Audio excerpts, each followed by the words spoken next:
The Chinese share market has been closed for more than a week for Lunar New Year, so they had some catching up to do, and it was down 8% today, with Wall Street down around 2% on Friday. The local market lost 1.4%, with energy stocks hardest hit, along with AMP and the banks. Now, the uncertainty around the virus outbreak in China has possibly been worsened by analysts comparing it with the SARS epidemic of 2003. But the Chinese economy was much smaller then, and its share of Australia's exports was just 8%. Now it's 38%. And the number of tourists who fly in from China each year has increased about 7-fold. So the impact is likely to be much greater, although China is doing a lot of economic stimulus now, so maybe that will help.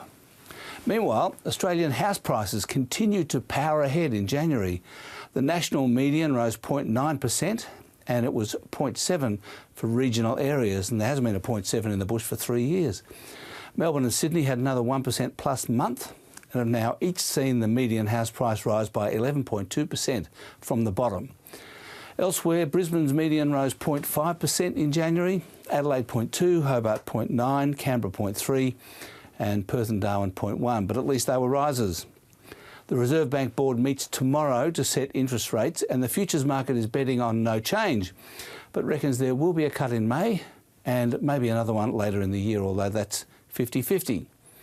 The dollar fell below 67 US cents on Friday night, which was the first time since the GFC, apart from a few minutes last October, and stayed there most of today, but got back to 67 a short time ago.